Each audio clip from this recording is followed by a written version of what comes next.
Son las 10 de la noche, las 9 en Canarias.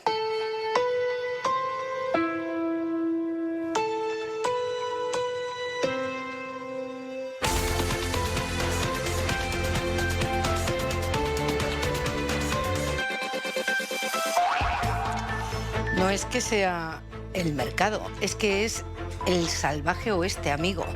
Estados Unidos compra toda la producción del medicamento Remdesivir, el primer fármaco aprobado específicamente para tratar la COVID por las agencias de salud americana y europea.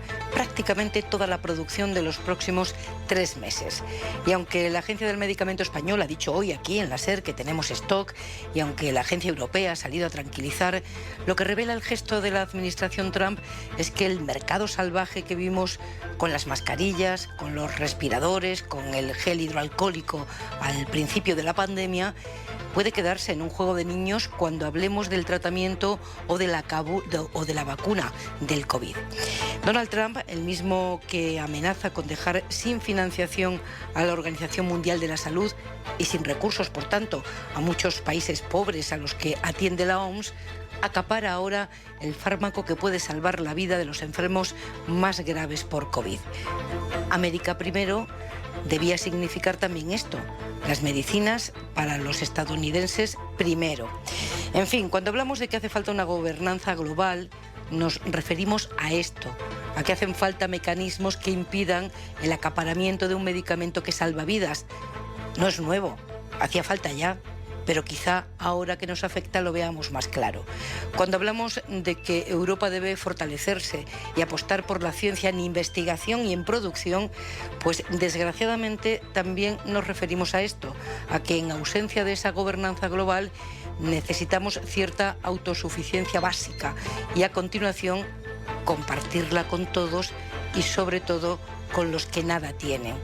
El liderazgo también es eso. Pepa Bueno. En la cadena SER, hora 25. El PSOE ha vuelto a tropezar en la piedra de Bildu y ha vuelto a rectificar en una votación de ahora mismo en el Congreso. Cuéntanos qué ha pasado, Javier Carrera. Sí, porque los socialistas votaban, Pepa, inicialmente a favor de una enmienda de Bildu que pedía la derogación de la reforma laboral de 2012. La enmienda se aprobaba con los votos de los partidos de izquierdas y Bildu se apresuraba a felicitarse, pero se trataba de un error. Según explican fuentes socialistas, se ha pedido repetir la votación de la enmienda y esta vez han votado no. Queda, por tanto, finalmente fuera del documento la derogación de la reforma laboral. El día, en 2 minutos, Esther. Los datos de la pandemia en nuestro país nos dejan la siguiente foto: 149 contagios y 8 fallecidos en las últimas 24 horas. Han subido los positivos respecto a ayer por los casos reportados desde Aragón y Andalucía, donde hay 2 brotes activos. También en Madrid, que pasa de 29 a 40 casos. Todos los expertos insisten en la precaución, en la distancia de seguridad, en la higiene de manos, en la mascarilla. El Ministerio de Sanidad ha lanzado en las redes sociales una campaña de concienciación destinada a los jóvenes. Nos lo cuenta Mariola Lourido. No lo tires por la borda es el hashtag del vídeo del Ministerio de Sanidad, preocupado por la relajación de los jóvenes que no cumplen las normas básicas. En varias escenas se les ve sin mascarilla y sin distancia de seguridad, bailando en una discoteca, comiendo bocatas muy pegados o compartiendo tabletas y móviles. El mensaje: lavarse las manos, mantener el 1,5 metros y llevar la mascarilla, porque dice el vídeo que aunque no mola mucho menos volver a hospitales colapsados. Sanidad se une así a las campañas de concienciación que pusieron en marcha otras comunidades autónomas ya en la desescalada y en estos momentos con mayor motivo por la multiplicación de brotes y un incremento de contagios de un 44% en los últimos 14 días. A Madrid, por ejemplo, vuelve el ocio nocturno a partir de las 0 horas de este viernes. Bares de copas y discotecas, aunque sin pistas de baile y limitación de aforo del 40%.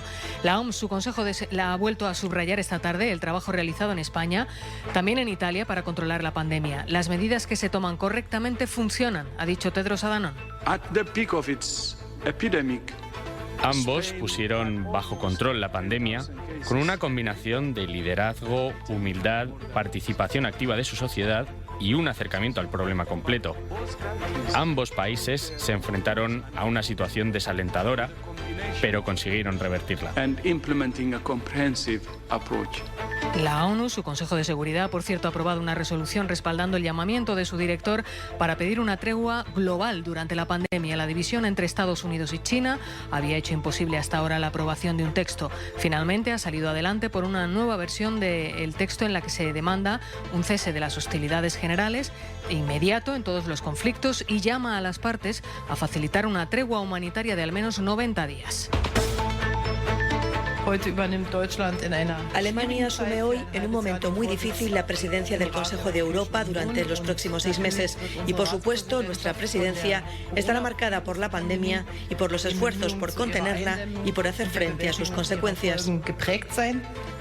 Angela Merkel en el Bundestag, en una sesión de preguntas al gobierno que ha iniciado con una breve declaración sobre las intenciones de la presidencia europea, que muchos interpretan como una oportunidad para dejar un legado bien distinto al de la crisis de 2008, marcada por la austeridad. Sobre el papel de Alemania y las diferencias existentes todavía sobre el fondo de reconstrucción, ha hablado en declaraciones a la SER con nuestra corresponsal Griselda Pastor, el presidente del Parlamento Europeo. Abbiamo dimostrato a tutto il mondo che il Parlamento europeo que el Parlamento Europeo está siempre abierto y siempre a punto para reunirse. Lo hemos hecho en los momentos más difíciles del COVID. Hemos dado ejemplo a todos los parlamentos. La democracia no se puede cerrar y mucho menos por vacaciones. Y en Rusia se cerró la consulta sobre la reforma constitucional de Putin, que le va a permitir ampliar sus aspiraciones a seguir como presidente, porque le permitiría optar a otros 2 mandatos. Según datos oficiales, la participación rozó el 65%. Y con algo más del 53% de los votos escrutados, el apoyo es mayoritario, superior al 76%. La consulta popular no es vinculante, pero ya ha recibido el respaldo del Constitucional, el Parlamento y la crítica de la oposición. El dato de hoy es el de la venta de coches, cifra lejana a la de abril y mayo, pero descenso notable. En junio las matriculaciones de turismos y todoterrenos cayeron un 36,7% respecto al mismo mes del año pasado. Un mal dato, según decían desde ANFAC en Hora 25 de los negocios, porque junio es tradicionalmente un mes en el que se venden vehículos porque la gente se va de vacaciones, confían en la rápida entrada en vigor del Plan Renove. Y con mascarilla y toma de temperatura, pero escuchando la Traviata en el Real. Pues supone una ilusión muy grande y una apuesta por la cultura que tanto nos ha acompañado a todos en esta pandemia, y con este calor que hace meternos a escuchar una Traviata, yo creo que es la mejor apuesta para un día como hoy. A ver, a mí sí que me hacía mucha ilusión, lo que pasa que no pensé lo de la mascarilla y las 4 horas que voy a estar dentro, pero de todas formas creo que va a compensar. Estoy feliz de recuperar mi antigua normalidad, no tanto la nueva, y la mejor forma es con un brindis con Violeta y la Traviata. Yo dudé mucho. Con Violeta y la Traviata, con mascarilla y distancia de seguridad, recuperando poco a poco los placeres de la vida. Jesús Maraña, director editorial de Infolibre, buenas noches. Hola, buenas noches a todos. Esther Palomera, adjunta al director del diario.es, buenas noches. Buenas noches, Pepa, ¿qué tal? Y tenemos también en la mesa del análisis esta noche al economista Ignacio Ruiz Jarabo. ¿Cómo estás? Buenas noches. Pues con algo de calor, pero buenas noches. Un poquito solo, ¿no? Un poquito de calor. Y en la contraportada de Hora 25, 6 meses de tensión sanitaria, 3 meses y medio de pandemia oficialmente, 3 meses y medio sin vernos. Javois, buenas noches. ¿Qué tal? Buenas noches. Te confieso que a la semana del confinamiento, yo ya sabes que soy una persona muy insegura y necesito mirar a la cara a la gente con la que hablo en la radio, iba colocando una foto vuestra en el ordenador para estar en ambiente y sentirme parte de algo, porque si no, aquí hablando uno solo a veces se confunde y cree que habla con Dios, ya sabes lo que dicen. Bueno, sí. En fin, de alguna forma sería la realidad simulada, ¿eh? Y esto no es nada que no hayan hecho ya en los partidos de fútbol y en tantas otras cosas. Fíjate, hace 3 meses y medio entre los sueños del ser humano estaba el de volver a la luna, uno de ellos, y ahora lo que hacemos es estar soñando con volver a la Tierra de una vez. Y hoy también sabemos, después de tanto tiempo, que quienes nos han mantenido a salvo han sido las y los de siempre. Profesiones a menudo puestas bajo sospecha y casi siempre mal pagadas y susceptibles de recortes. Esta es una lección urgente que hay que tomar. En cuanto a las demás, que ya sabemos que vienen por ahí muchas en procesión, yo esperaría. Uno de los pecados capitales de este país es que aprendemos las cosas antes de tiempo, cuando aún no vale de nada aprenderlas. Creo que esa prisa por aprender a veces es en realidad prisa por olvidar. y también creo que nos damos prisa en muchas ocasiones por aprender lecciones para poder darlas nosotros, no tanto para ser mejores. Por eso es más necesario que nunca aprender a tiempo, desde luego mucho más que aprender a toda costa. Yo de momento ya no coloco vuestras fotos, he aprendido a volar solo hablando por teléfono, pero espero por favor que esto acabe y podamos reunirnos de una vez.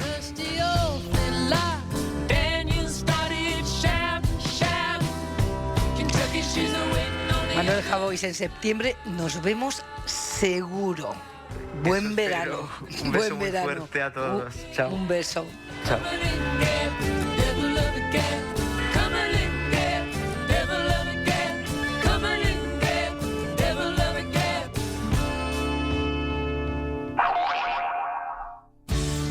Buenas noches. En el sorteo del cupón diario celebrado hoy, el número premiado ha sido 28.616. Asimismo, el número de serie correspondiente a la paga, premiado con 3.000 euros al mes durante 25 años, ha sido 52. Mañana, como cada día, habrá un vendedor muy cerca de ti repartiendo ilusión. Buenas noches. Y recuerda, con los sorteos de la 11, la ilusión se cumple.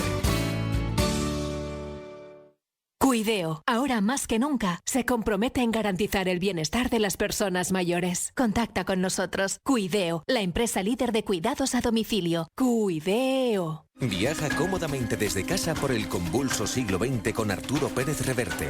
O descubre los orígenes de la Inquisición junto a Noah Gordon. Colección novela de intriga histórica de El País. Este domingo, el tango de la Guardia Vieja de Arturo Pérez Reverte por solo 5,95 € con El País. Ya me imagino a todos juntos ahí, en la playita. Bueno, a medias. A más de 1,5 metros. Pero ahí juntos, en la playita. Sí, a medias, con nuevas normas y eso. Pero en la playa, con olas y solecito. Si vamos a volver a medias, pues a medias. Llévate ya un Volkswagen por solo la mitad de la cuota hasta 2021 con MyRenting y aprovecha hasta 5.500 € del plan de ayudas del gobierno. Consulta condiciones en Volkswagen.es. Volkswagen. ¿Quieres saber por qué Ángeles Barceló te informa todas las mañanas con rigor, con datos en la mano y desde todos los puntos de vista? ¿Sabes por qué Hoy por Hoy es el programa líder de las mañanas en este país? Porque la realidad siempre supera la ficción. Si lo dice la SER, es. Hora 25. Pepa Bueno. Más allá de la doble votación sobre la enmienda de Bildu en el tema de la reforma laboral, a lo que luego iremos, hoy se han votado todas las enmiendas al documento del Gobierno para la Comisión de Reconstrucción y nada está cerrado todavía. De aquí al viernes, cuando se voten las conclusiones, se seguirá negociando. Así que esta noche, una vez votadas las enmiendas, vamos a detenernos en las discrepancias que separa a Gobierno y oposición en cada uno de los temas. Javier Carrera, hola de nuevo. ¿Qué tal? Hola de nuevo, Pepa. Vamos documento a documento. Empezamos por las medidas económicas que propone el Gobierno para salir de esta.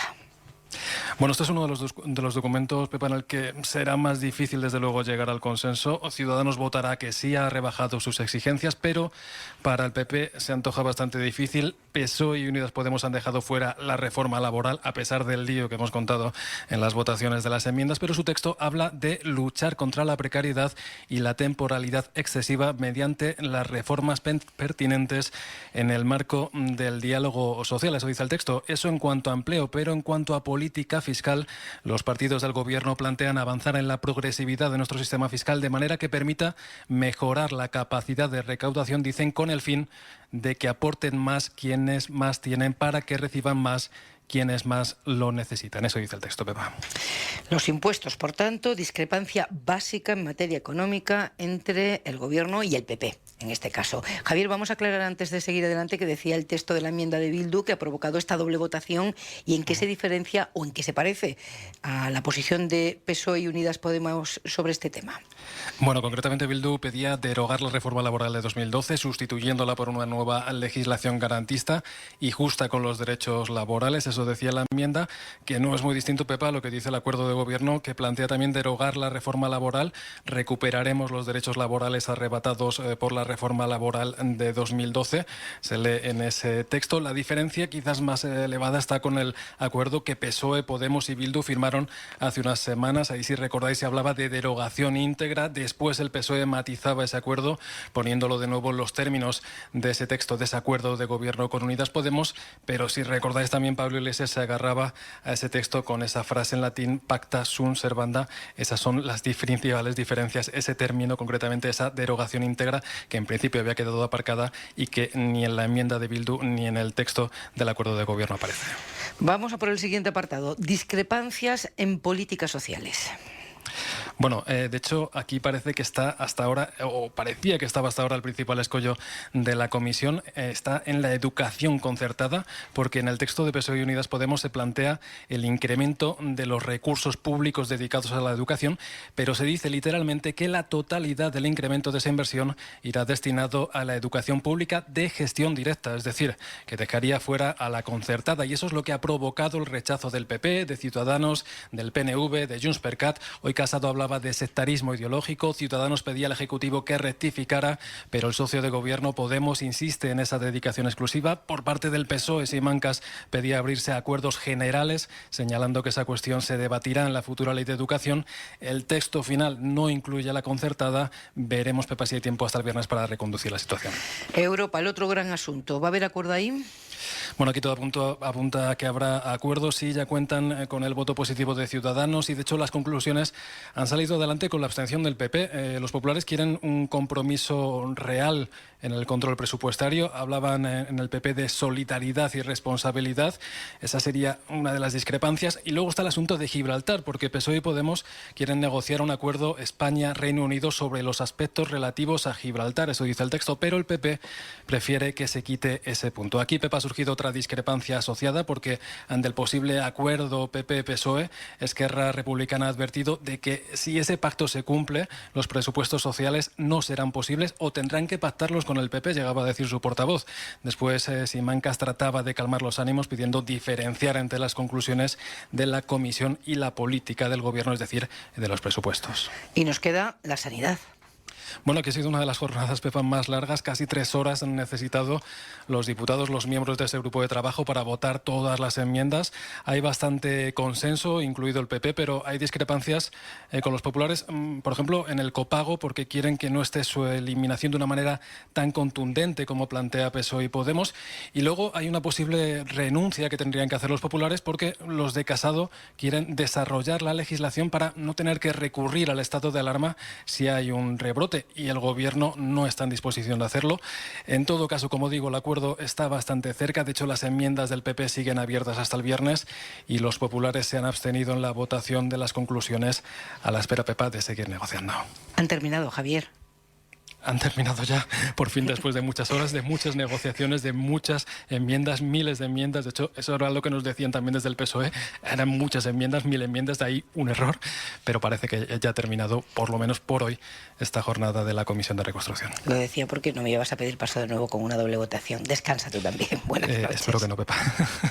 Hasta luego. Adiós, adiós. Y eso que el documento es muy genérico. Esther Palomera, parece claro por el redactado de la enmienda que el paso atrás del PSOE se refiere al lío político que se montó con la otra votación y a que están en campaña en Euskadi, claro, y que ellos son socios parlamentarios del PNV. El PNV, efectivamente. De todas formas, yo creo que este asunto de la reforma laboral ya se había convertido en una cuestión meramente semántica. Incluso el propio socio de gobierno del Partido Socialista había asumido como propio la necesidad de derogar los aspectos más lesivos de la reforma laboral y había abandonado la expresión derogación íntegra de la reforma laboral aprobada por el Partido Popular. Yo creo que están en un debate semántico que hay que contextualizarlo efectivamente en el marco de las elecciones autonómicas vascas, y que el Partido Nacionalista Vasco puso el grito en el cielo la primera vez que sucedió esto, y el Partido Socialista tuvo que rectificarse a sí mismo. Ahora yo me pregunto quién está en el Parlamento controlando este tipo de votaciones que después de la polémica de hace apenas un mes vuelven a tropezar con la misma piedra, ¿no?, en el Partido Socialista. Sinceramente creo que esto debería de estar ya más que superado. Lo que no entiendo es la torpeza de volver a tener que repetir una votación o a votar doblemente para corregir este error. Respecto al marco global de la reconstrucción... Espera, que iremos al marco.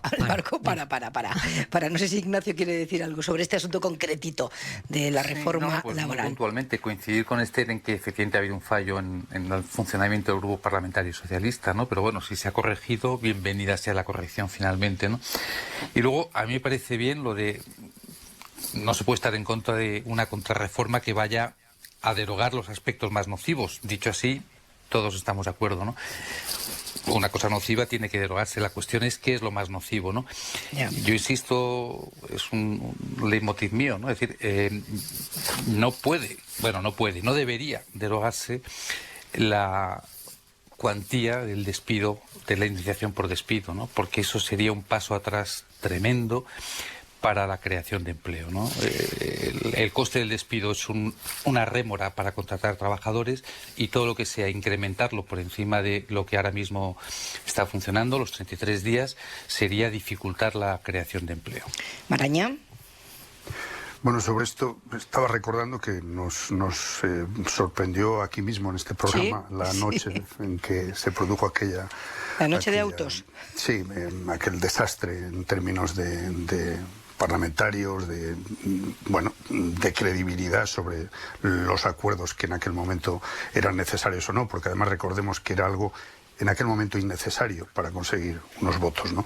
En todo caso, creo que todos los actores implicados ya han asumido que hay una motivación jurídica, además, que impide esa derogación íntegra.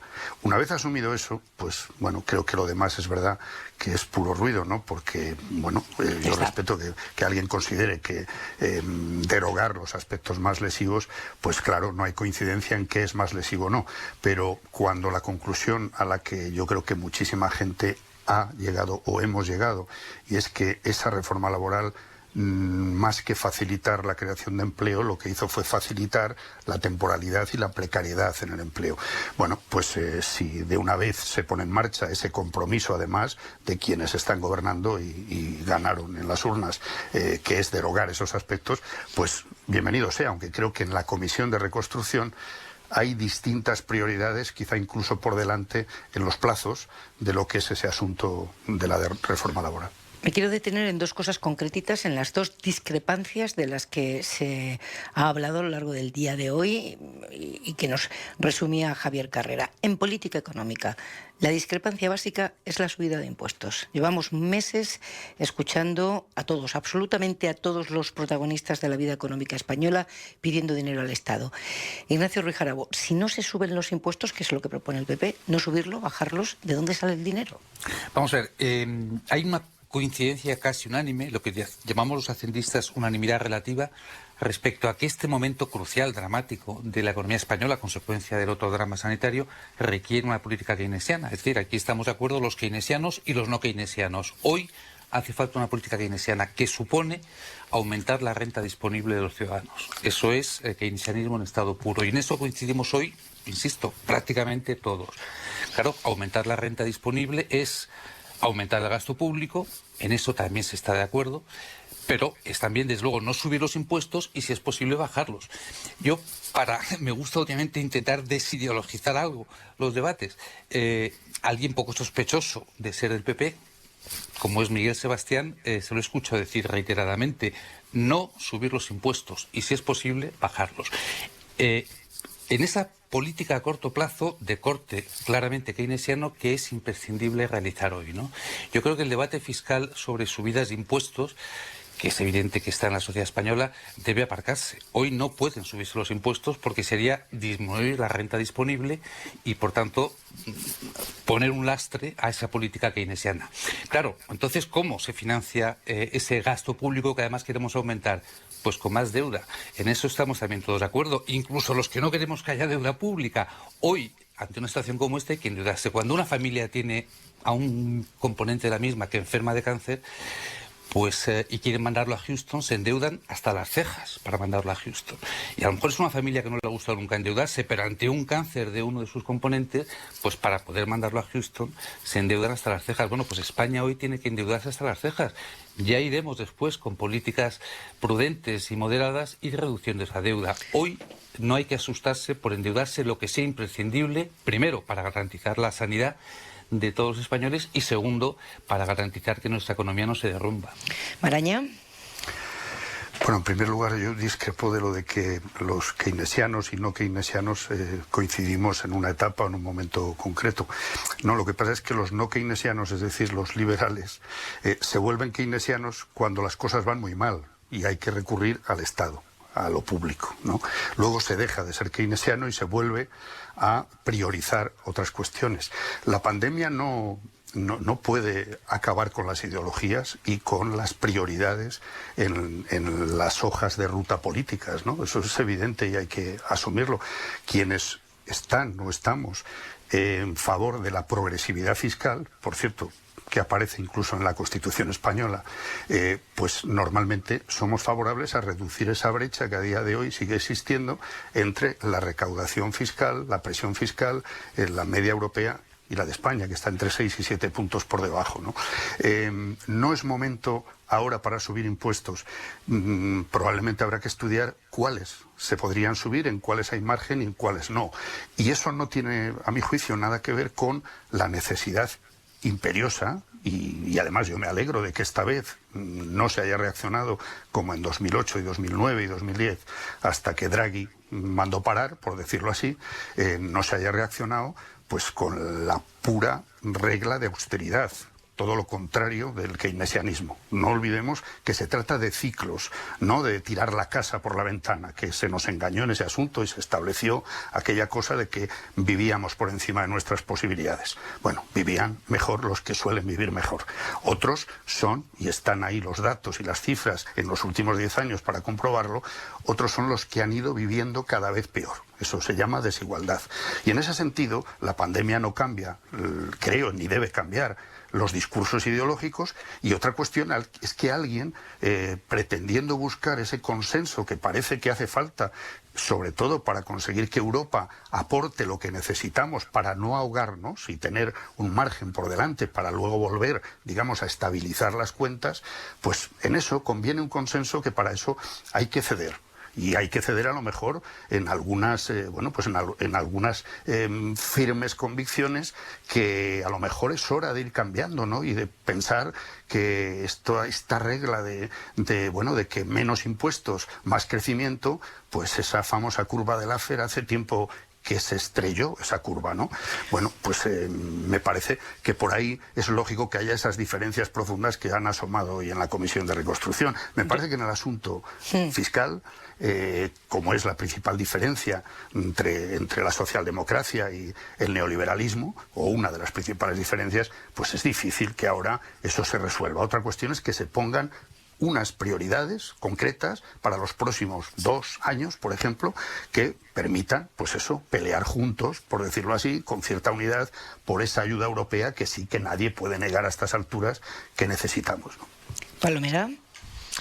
Hombre, yo para empezar creo que todos estamos bastante de acuerdo en cómo se ha afrontado esta crisis respecto a la de 2008. Es bastante mejor para aquellos que están sufriendo y que van a sufrir las consecuencias. Es decir, se ha empezado por rescatar a las familias y no a las grandes empresas ni a las entidades financieras. Y hasta aquí todos de acuerdo. Que hay diferencias ideológicas, sin ninguna duda, en materia de fiscalidad y en materia económica de forma global. Pero como decía Jesús, es que en la Comisión de Reconstrucción no se trata de pactar un programa de gobierno. entre la izquierda y la derecha, ni siquiera unos presupuestos generales del Estado. Se trata de sentar las bases mínimas para afrontar la recuperación socioeconómica del país en los próximos 2-3 años. Y después se verá cómo se afronta una reforma fiscal, lo que llaman reformas estructurales de la economía e incluso subidas o no subidas de impuesto, que es exactamente lo que decía ayer el informe del gobernador del Banco de España, en la comparecencia del gobernador del Banco de España, que decía, de momento hay que mantener las ayudas, hay que mantener la liquidez del sistema si no queremos perpetuar las consecuencias de esta crisis. Y cuando salgamos, entonces ya nos ponemos a repensar muchas cosas, incluso el modelo productivo de este país y la dependencia del ladrillo, del sector turístico y todas estas cosas que hay que reformar, revisar y repensar, y que solo nos acordamos que hay que hacerlo en momentos de crisis, y a lo mejor es precisamente cuando no estamos en medio de una crisis cuando debería de abordarse este asunto. Y luego hay una cuestión que yo creo que sería muy conveniente que el Partido Popular reconsiderara cuál es su posición, y es en materia de Unión Europea. Es decir, a España, y digo a España, no al gobierno de España, le vendría muy bien que tanto el Partido Popular como el Partido Socialista y el conjunto del arco parlamentario defendieran en Bruselas exactamente lo mismo. Es decir, que no vayamos divididos, ni acusando al gobierno de España de ser un gobierno antidemocrático, etcétera, etcétera, etcétera.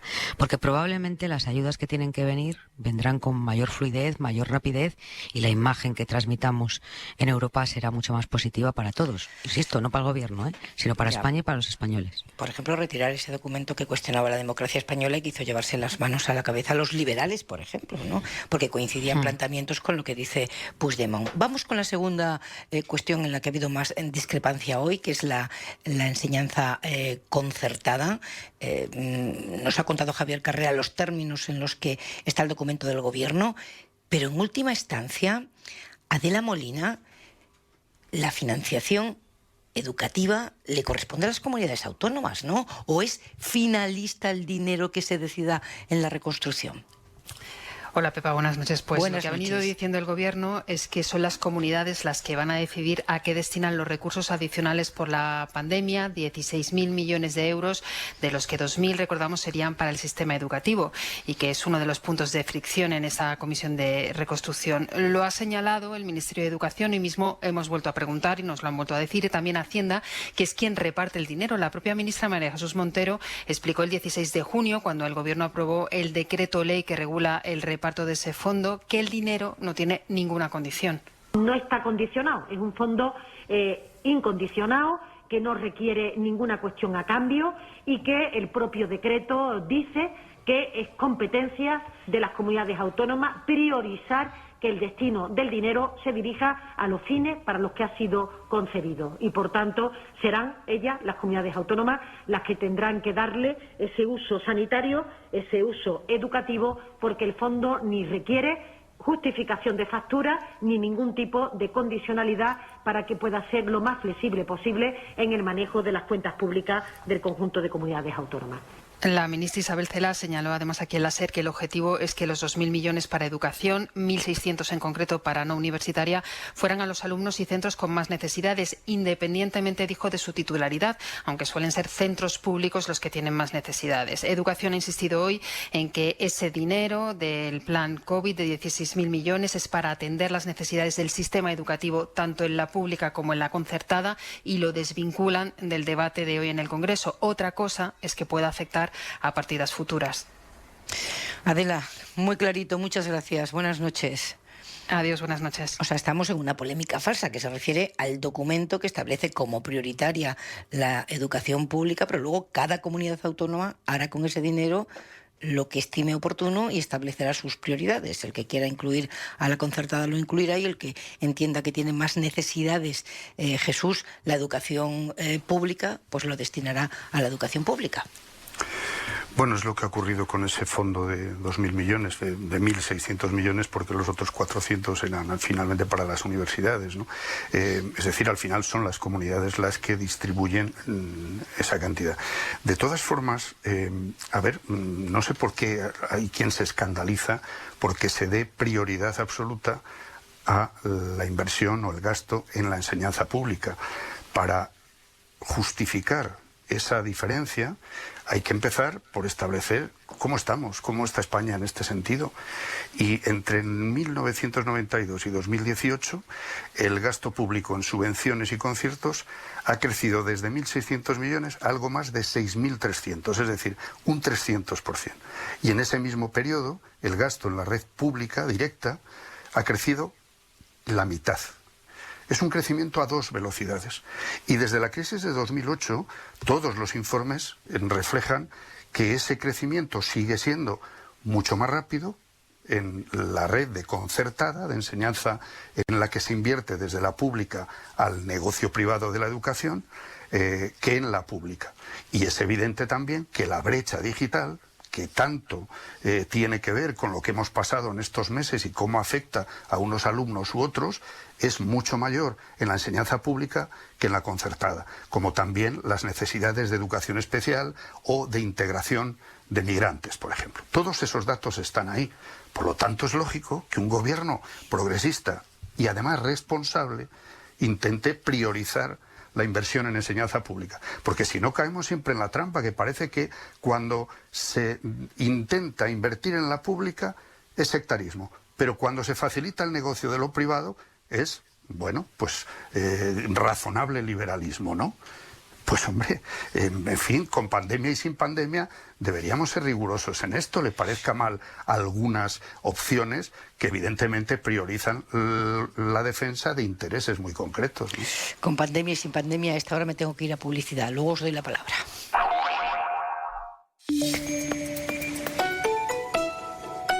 Poder de la voz.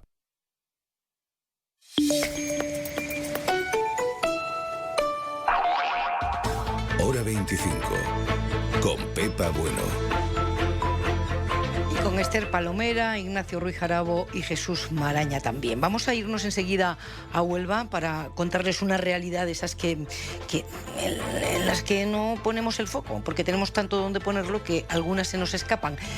Pero antes, Ignacio Ruiz Jarabo, algo sobre el asunto de la concertada, educación concertada. Si soy un poco anárquico, me cortas, Pepa, pero quería decir un pequeño apunte sobre el tema fiscal. Vamos a ver, decía Jesús y decía bien que la progresividad en el impuesto sobre la renta en España y en general el sistema fiscal no solamente es buena, que lo es, sino que es que además es obligada constitucionalmente. Estamos de acuerdo. Y eso quiere decir que un conjunto de españoles que tienen una renta superior a un conjunto de españoles que la tienen inferior tienen que pagar proporcionalmente más. No pagar más, faltaría, otra cosa no podía ser, sino proporcionalmente más. Perfecto. Y luego decía también, estamos de acuerdo. Y luego dice también Jesús que nuestra presión fiscal, la de España, es menor que la de Alemania, bueno, otros países. Ha dicho, digo yo, Alemania, Francia, y no digo ya los países nórdicos, Suecia, Dinamarca, claro, pero es que ellos tienen una renta per cápita también mayor que los españoles. Es decir, si queremos la progresividad fiscal en España, que se pague proporcionalmente más los que tienen más renta, también deberemos propugnar lo mismo entre españoles y europeos. Como no tenemos la misma renta que estos países europeos, proporcionalmente deberíamos pagar menos. Si no, estaríamos propugnando proporcionalidad entre europeos y progresividad entre españoles, que en mi opinión es una contradicción. Y yendo respecto era el debate que teníamos cerrado ya. Sí, adelante. Ya, por eso apuntar, claro, que para conseguir ese equilibrio, pues para eso están otras medidas como lo que hablábamos de la reforma laboral, para que la gente tenga unos salarios más dignos, que permitan también pagar más al fisco, ¿no? Pero, en fin, si estamos de acuerdo en la progresividad, pues habrá que poner impedimento a que el impuesto de sociedades, por ejemplo, haya caído como ha caído, cosa que no ha ocurrido ni con el IRPF ni con el IVA. La recaudación por impuesto de sociedades ha caído en los últimos 10 años muchísimo más. Bueno, y eso no solo en los años de mayor crisis, sino también 20 cuando segundos sobre la concertada. 20 segundos sobre la concertada. Yo voy al bien jurídico a proteger, que es el alumno. A mí el colegio privado yo no quiero que gane más, o el colegio concertado, pero sí el alumno, ¿no? Y, bueno, pues que se pongan los mecanismos necesarios y que el dinero que llegue a los centros concertados sea finalista, pues para comprar ordenadores para que puedan usar los alumnos, para que los alumnos tengan una biblioteca con más volúmenes, lo que fuera. Hagámosla finalista para que no vaya a la cuenta de resultados del colegio.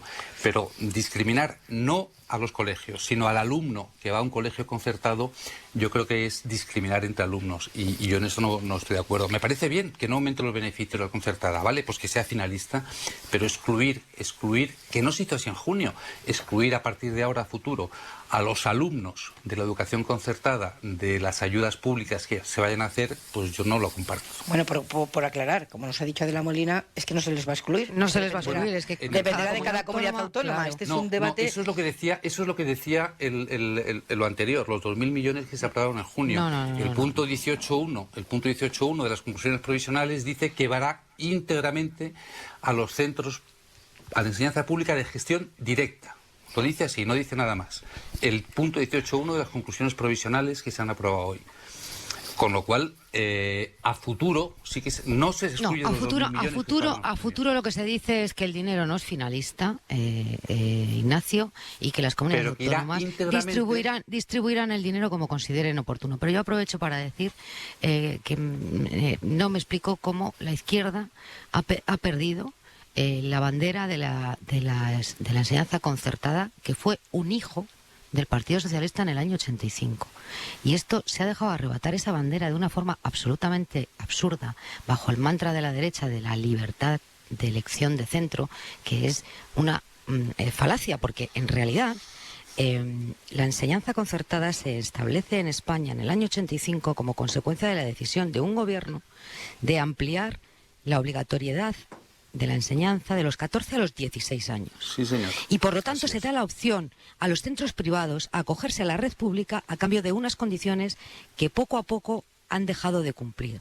Y por lo tanto imponen la segregación y establecen una serie de cuotas obligatorias a los padres, que lo que hace es que los centros sean más privados que públicos, que era el origen de la concepción de la escuela concertada. Y de eso se queja también la privada, por cierto. Exactamente. La privada también se queja de la concertada por eso. Lo considera una competencia, digamos, desigual. Vamos avanzando, casi las 11 menos cuarto. Les decía que hay asuntos que están ahí y de los que nos ocupamos poco. Hace un par de noches recibimos una llamada de una oyente, Laura, que reclamaba nuestra atención hacia un grupo muy numeroso de mujeres marroquíes que vinieron a España a trabajar en la fresa y que se han quedado aquí. Se han quedado varadas en Huelva porque se han cerrado las fronteras. El trabajo se ha terminado, ellas siguen aquí atrapadas porque Marruecos ha cerrado las fronteras y no ha puesto en marcha un sistema de repatriación. Nuestro compañero Santiago González, de la SER en Huelva, conoce la situación de estas 7.000 mujeres, ojo, que lo único que quieren es volver a casa, pero que no pueden hacerlo. Salam alaikum wa rahmatullah. Sabemos que estáis preocupadas, que estáis deseando de volver a abrazar a vuestros hijos, que no entendéis por qué no podéis regresar a vuestras casas. Y también para que mientras estéis en Huelva sigáis disfrutando de vuestra vivienda y vuestra asistencia sanitaria. Son los consultores de integración del Plan de Responsabilidad Ética, Laboral, Social y de Igualdad de Interfresa, que es la interprofesional de la fresa y de los frutos rojos de Andalucía. Han difundido este vídeo para tranquilizar y reconfortar a las trabajadoras tras ver truncado su deseo de regresar a casa. Interfresa está realizando gestiones con los gobiernos de España y de Marruecos. Ellas se quieren ir, están nerviosas, tienen familiares y niños pequeños en su país. Los días son eternos. Pedro Marín, gerente de la interprofesional. La mayor parte de ellas ha terminado ya de trabajar y aunque tienen su alojamiento garantizado, y la mayoría de ellas también el coste de insumos como la luz, que van a asumir los empresarios, no tienen ingresos y por tanto su situación es muy complicada. La mayoría de ellas ha enviado lo que han ganado en estos meses a sus familias en Marruecos, con lo cual el problema es su manutención. Además, por supuesto, de la situación de incertidumbre y de angustia en la que se encuentran. De momento solo han podido marcharse algo más de 100, la mayoría mujeres embarazadas, madres recientes y alguna enferma también. El dinero ganado en Huelva lo han estado enviando semanalmente a sus familias, es como lo han hecho siempre. Muchas se han quedado, por tanto, ahora con escasos recursos para comprar alimentos. La emergencia humanitaria que están viviendo es la de salir adelante día a día. Laura Limón, del colectivo Mujeres 24 Horas de Huelva. Sin apenas recursos económicos, sin internet, sin televisión, en habitaciones compartidas partida de estas 7 mujeres más han estado confinadas como tú, como yo. Llevan meses sin ver a su familia, a sus hijos e hijas, a sus madres. La frontera con Marruecos está cerrada. Pedimos un corredor sanitario. Cooperativas agrícolas mantienen acuerdos con Cruz Roja, la Fundación CEPAIM u organizaciones como Mujeres en Zona de Conflicto que actúan de mediadoras. UPA Huelva les ayuda con el desplazamiento al servicio médico, las compras. Todas viven en fincas situadas fuera del núcleo urbano. Manuel Piedra, secretario general de UPA Huelva. Desde aquí vamos a hacer un llamamiento nuevamente al gobierno marroquí para que se haga un corredor humanitario y sanitario que utilice el ofrecimiento que ha hecho el gobierno andaluz de poderle hacer las pruebas de COVID para que estas mujeres puedan libremente circular a su país sabiendo que no van a tener ningún contagio. Todas estas mujeres tienen permiso de residencia en España hasta el próximo 30 de septiembre y pueden circular libremente por todo el país si lo desean hasta ese momento. Pero ellas, gracias Santiago, hacia el único lugar que quieren circular es hacia Marruecos. Corresponsal Sonia Moreno, buenas noches. Buenas noches, Pepa. ¿Se está haciendo algún tipo de gestión desde el gobierno de Marruecos para resolver la situación de estas mujeres? Sí, Marruecos está intentando sacar a estas mujeres de manera escalonada en vuelos humanitarios costeados por el gobierno, aunque estas repatriaciones comenzaron hace tan solo 2 semanas, 3 meses más tarde de que se cerrasen las fronteras. En el primer vuelo, el 14 de junio, de Málaga a Tetuán, solo salieron de las fincas de Huelva 7 mujeres y 5 bebés, aunque la lista era de 48 mujeres vulnerables, pero las otras no pudieron viajar porque las avisaron la víspera del vuelo con solo 18 horas de antelación y no tuvieron tiempo para realizar todos los trámites antes de irse de España, como cobrar la nómina o cerrar las cuentas bancarias. Y este sábado repatriaron de repente a 160 mujeres más y 17 bebés desde Sevilla a Binimelal, una localidad cercana a Marrakech, y ahora están a la espera de cuándo se abren las fronteras. ¿Hay conversaciones con el gobierno español? Sí, las últimas negociaciones fueron entre la Secretaría de Estado de Migraciones y la Embajada de Marruecos en España, y desde Exteriores en Rabat explican que el cónsul de Marruecos en Sevilla, que ha hecho 5 viajes a Huelva para buscar una salida a estas 7.000 mujeres, y Marruecos recibió propuestas de los empresarios onubenses y de la Junta de Andalucía, por ejemplo, fletar una docena de barcos desde Algeciras y en 2 días estarían las 7.000 mujeres de vuelta a coste cero si Marruecos acepta que se hagan los test en Andalucía. Pero aquí los políticos alegan que hasta ahora no están abiertas las fronteras, que tienen miedo al contagio y que no pueden asumir el recibir a tanta gente de un golpe. Sonia Moreno, corresponsal de Marruecos. Gracias, buenas noches. Gracias, buenas noches, Pepa. Desde luego no es lo mismo quedarse varado en un hotel de lujo porque estás de vacaciones y te pilla la pandemia, que quedarte en las condiciones que se han quedado estas 7.000 mujeres varadas en Huelva esperando volver a su casa. Hoy nos ha emocionado un vídeo que han hecho los sanitarios del Hospital Gregorio Marañón de Madrid.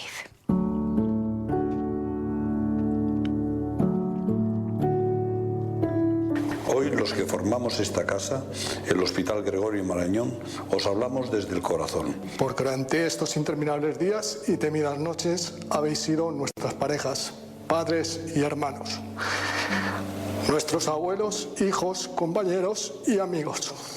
Y la familia no es una opción ni un contrato, no es nada más ni nada menos que entrega. Os hemos tratado, os hemos cuidado, pero también os hemos tendido una mano amiga para ofreceros la humanidad de la compañía. Tenemos que confesaros que el miedo a perderos nos ha hecho temblar, sollozar y derrumbarnos. Pero también nos hizo levantarnos, porque no era fácil llevar bien lo difícil, pero era imprescindible. Tuvimos 1.000 errores, 2.000 aciertos, 3.000 maneras de ayudar. 4.000 desalientos, 5.000 esperanzas, pero una sola razón. Todos y cada uno de vosotros. Por eso decidimos abrazar a este cruel enemigo común con nuestras vidas para salvar las vuestras. Como quedaba claro ahí, el aplauso es nuestro, para los sanitarios y para los pacientes.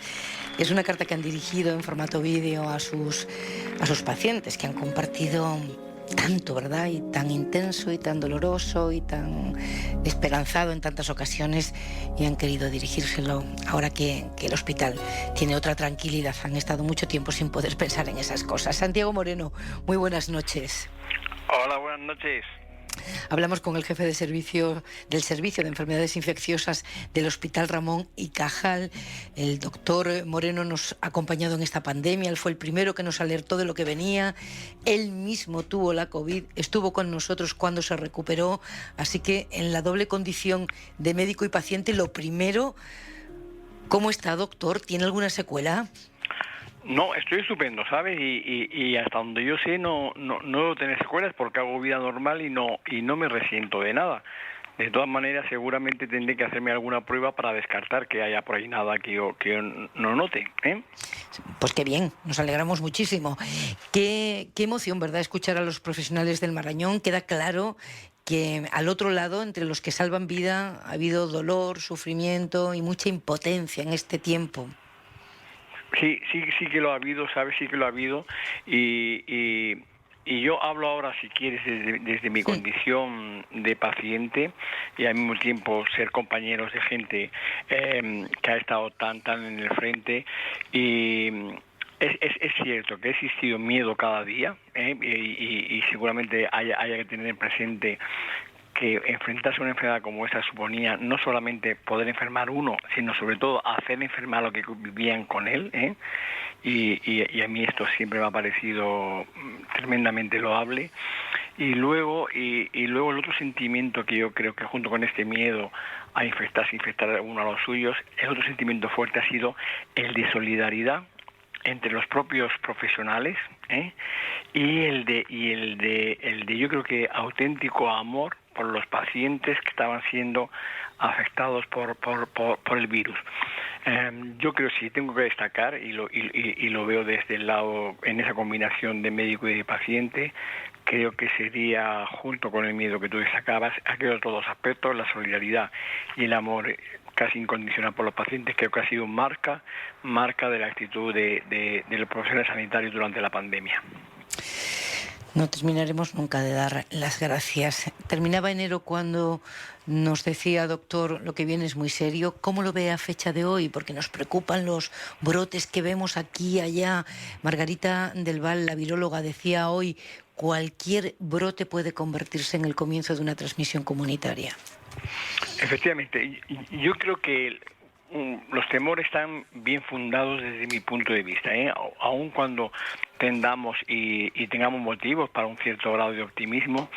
Creo que con lo que hemos vivido y hemos aprendido, sabemos que no podemos relajarnos porque estamos ya avisados de que estos pequeños brotes se pueden convertir en una nueva gran oleada, y ahí es preciso que reflexionemos dos cosas.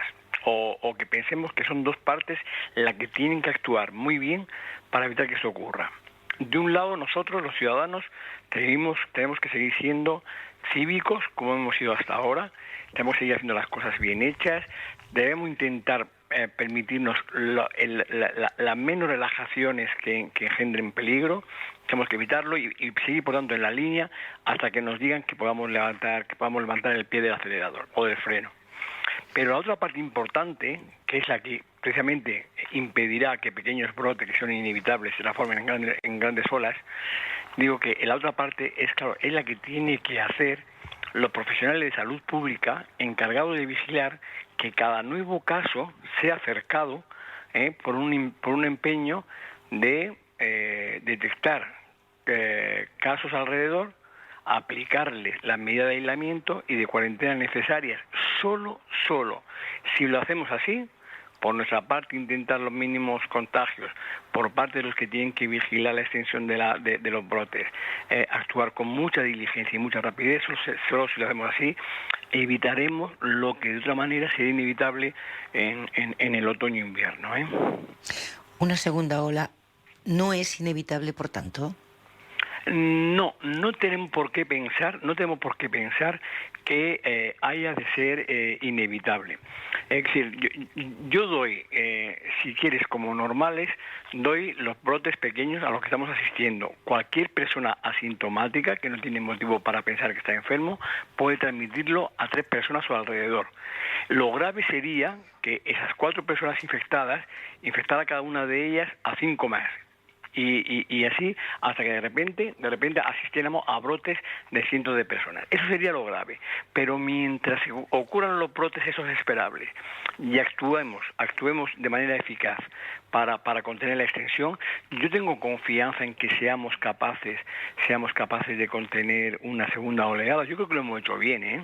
Lo hemos hecho muy bien en este país. Sí. Los ciudadanos hemos aprendido muchísimo, pese a que vemos escenas que a todos nos asustan en ocasiones, lo hemos hecho bien. La distancia, la mascarilla, el lavado de manos, la prudencia.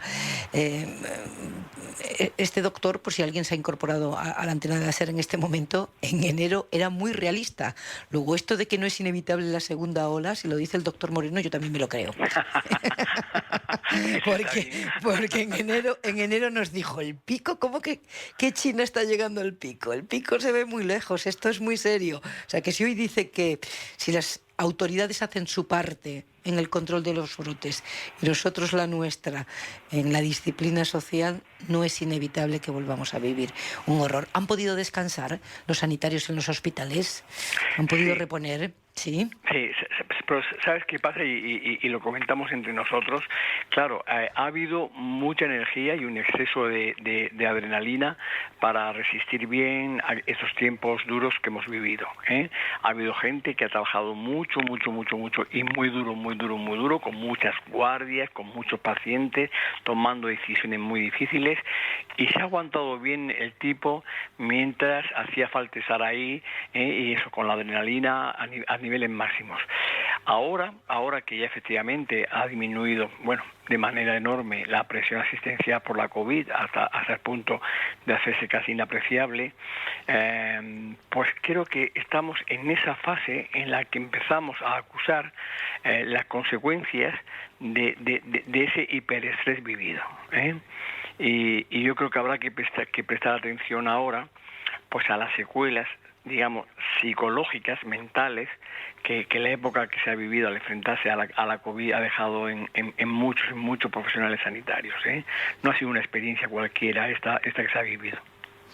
Al bajar la tensión sale todo lo que ha estado ahí oculto durante tanto tiempo. ¿Nos tiene que preocupar mucho el que se abran las fronteras europeas y las exteriores? Yo considero que esa es una de las decisiones difíciles que un día había que afrontar.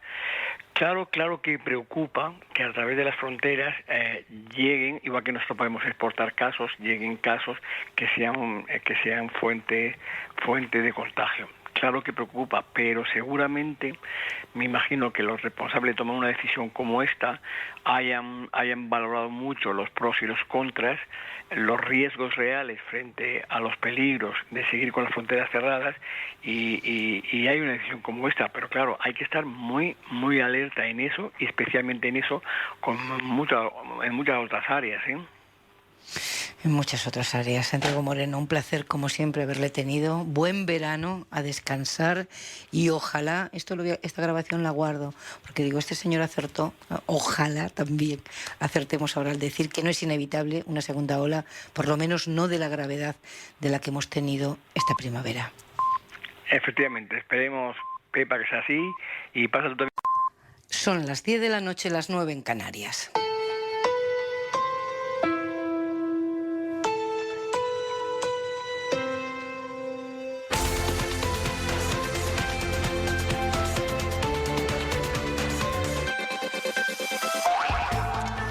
No es que sea el mercado, es que es el salvaje oeste, amigo. Estados Unidos compra toda la producción del medicamento Remdesivir, el primer fármaco aprobado específicamente para tratar la COVID por las agencias de salud americana y europea. Prácticamente toda la producción de los próximos 3 meses. Y aunque la Agencia del Medicamento Español ha dicho hoy aquí en la SER que tenemos stock, y aunque la Agencia Europea ha salido a tranquilizar, lo que revela el gesto de la administración Trump es que el mercado salvaje que vimos con las mascarillas, con los respiradores, con el gel hidroalcohólico al principio de la pandemia, puede quedarse en un juego de niños cuando hablemos del tratamiento o de la vacuna del COVID. Donald Trump, el mismo que amenaza con dejar sin financiación a la Organización Mundial de la Salud y sin recursos, por tanto, a muchos países pobres a los que atiende la OMS, acapara ahora el fármaco que puede salvar la vida de los enfermos más graves por COVID.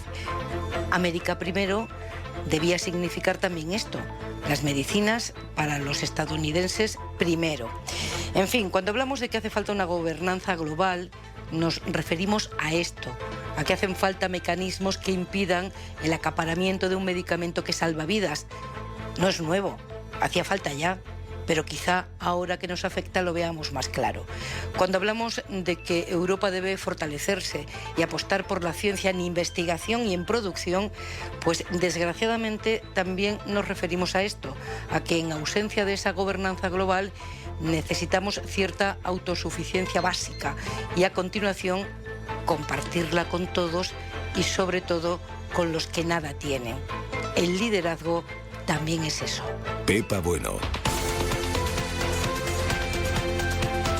En la cadena SER, hora 25. El PSOE ha vuelto a tropezar en la piedra de Bildu y ha vuelto a rectificar en una votación de ahora mismo en el Congreso.